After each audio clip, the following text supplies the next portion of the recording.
और अब आपको हरियाणा ले चलते हैं। 5 दिन बाद हरियाणा में मतदान होना है। 3 दिन बाद चुनावी शोर थम जाएगा, लेकिन उससे पहले जोर आजमाइश तेज है।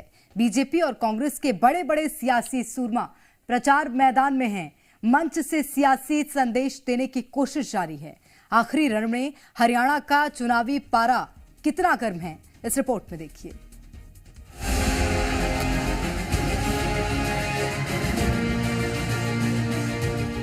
दुश्मनी लाख सही, खत्म ना कीजिए रिश्ता। दिल मिले या ना मिले, हाथ मिलाते रहिए।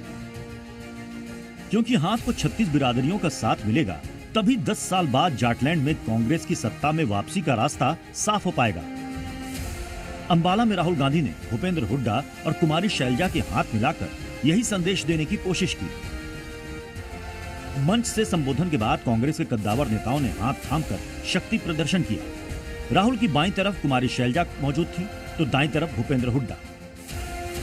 मंच भी था और मौका भी, लिहाजा राहुल गांधी ने चुनावी चौका लगाने में देर नहीं लगाई। खुद पीछे हटे, शैलजा भूपेंद्र का हाथ थामा, दोनों के हाथ मिला दिए। बीजेपी कांग्रेस पर दलित नेता कुमारी शैलजा की उपेक्षा करने का आरोप लगा रही थी।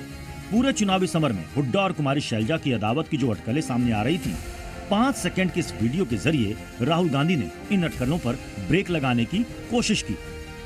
सरकार बनेगी तो 36 बरादरियों की सरकार बनेगी, सबकी सरकार बनेगी, न्याय की सरकार बनेगी और भागीदारी सबको दी जाएगी। एक तरफ किसानों का हित, गरीबों का हित, मजदूरों का हित, और दूसरी तरफ अदानी जी और अंबानी जी जैसे लोगों का फायदा। बीते 2 चुनाव में बीजेपी का जाट वर्सेस नॉन जाट का फार्मूला सटीक बैठा, लेकिन अब कांग्रेस 36 बिरादरियों के समर्थन होने का दावा कर बीजेपी के विजय रथ को रोकने की तैयारी में है। पूरे हरियाणा में एक ही आवाज है, कांग्रेस आ रही है, भाजपा जा रही है। 36 बिरादरी ने मन बना लिया है कि हरियाणा में अब की बार कांग्रेस सरकार।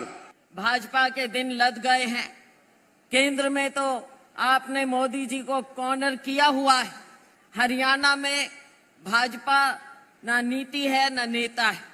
लोग इंतजार में हैं कि कब भाजपा की सरकार को उखाड़ फेंके वो दिन आ गया है। हालांकि जनता के मन में अब भी सवाल है, क्योंकि सीएम पद की दावेदारी में हुड्डा भारी नजर आ रहे हैं। टिकट बंटवारे में भी उनके खेमे की खूब चली है। शैलजा और हुड्डा के मंच पर दिखने के बाद बीजेपी इसी नैरेटिव को धार दे रही है, तो दूसरी तरफ हिंदुत्व का बुलडोजर भी दौड़ाया जा रहा है, ताकि 36 बिरादरियों को हिंदू की छतरी तले समाया जा सके। कांग्रेस के लोग तो कहते थे कि देश के संसाधनों पर पहला अधिकार मुसलमान का होगा, लेकिन मोदी जी ने कहा नहीं, देश के संसाधन पर पहला अधिकार गरीब का होगा, कमजोर का होगा, वंचित का होगा, दलित का होगा। एक तरफ सीएम योगी जाटलैंड में हिंदुत्व का झंडा बुलंद करने की तैयारी में है, तो दूसरी तरफ कल पीएम मोदी पलवल पहुंचकर आखिरी दौर में ताबड़तोड़ चुनावी प्रहार करने वाले हैं। हालांकि पीएम मोदी के पहुंचने से पहले ही आज हरियाणा में राहुल की विजय संकल्प यात्रा शुरू हो चुकी है। ब्यूरो रिपोर्ट, जी मीडिया।